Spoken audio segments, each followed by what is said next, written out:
మన ఇళ్లలో ఒక 4 రకాల మొక్కలు ఉంటే చాలు, చాలా రకాల అనారోగ్య సమస్యలను తగ్గించుకోవచ్చని ఆయుర్వేద వైద్య నిపుణుల ద్వారా తెలుస్తోంది.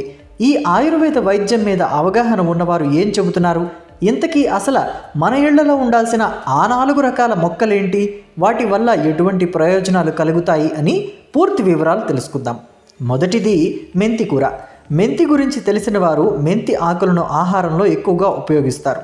మెంతి ఆకులు, మెంతి గింజలను తీసుకోవడం వల్ల చక్కెర స్థాయిలను పెరగకుండా సాధారణ స్థాయిలోనే ఉంచుతాయి. జీర్ణ సమస్యల నుండి విముక్తి కలిగిస్తాయి. అధిక కొలెస్ట్రాల్ స్థాయిలను కూడా నియంత్రిస్తాయి.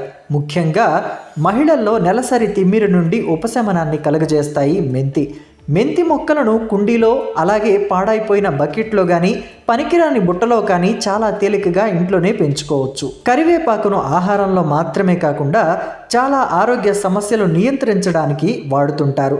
కరివేపాకు మొక్కను పెంచుకోవడానికి పెద్దగా సూర్యరశ్మి కూడా అవసరం ఉండదు. కరివేపాకు టీ త్రాగటం వల్ల జీర్ణక్రియ మెరుగుపడుతుంది. జుట్టు పెరగడానికి కరివేపాకు తోడ్పడుతుంది. చర్మ ఆరోగ్యానికి కూడా ఇది మేలు చేస్తుంది. ఇక కంటి చూపు లోపం మొదలైన వారికి, మధుమేహం ఉన్నవారికి కూడా కరివేపాకు ప్రభావవంతంగా పనిచేస్తుంది. కలబంద ఔషధ గుణాలు పుష్కలంగా ఉండే ఒక మొక్క. ఈ మొక్కను అలంకరణ కోసం కూడా పెంచుతారు. కలబంద ఆకుల గుజ్జును తినడానికి కూడా వాడతారు. ఇది జుట్టు, చర్మ సంరక్షణలో బాగా ఉపయోగపడుతుంది. కాలిన గాయాలు, కీటకాలు కుట్టిన చోట కలబంద గుజ్జును వాడితే మేలు కలుగుతుంది. ఇక శరీరంపై కోతలు, చిన్న గీతలను నయం చేయడానికి కూడా కలబంద గుజ్జు ఉపయోగిస్తారు. ఇక దీన్ని పరగడుపునే తీసుకుంటే అధిక బరువు సమస్య కూడా సులువుగా తగ్గుతుందని అంటారు. భారతదేశ వ్యాప్తంగా తులసికి చాలా గొప్ప పేరు ఉంది. ఈ మొక్కను హిందువుల ఇళ్లలో పూజిస్తారు. అయితే దానిలో ఔషధ గుణాల గురించి చెప్పాలంటే మాటలు సరిపోవు.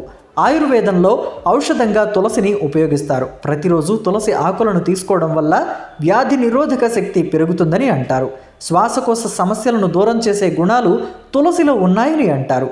తులసి కాషాయం తాగటం వల్ల కాలానుగుణంగా వచ్చే దగ్గు, జలుబు నుండి ఉపశమనం కలుగుతుందట. అయితే ఇటువంటి వాటన్నిటినీ ఆహారంలో ఉపయోగించడం విషయంలో కానీ, లేదంటే వైద్యం కోసం ఉపయోగించే విషయంలో కానీ వైద్యుల సలహా తీసుకోవడం ఉత్తమం అంటున్నారు నిపుణులు.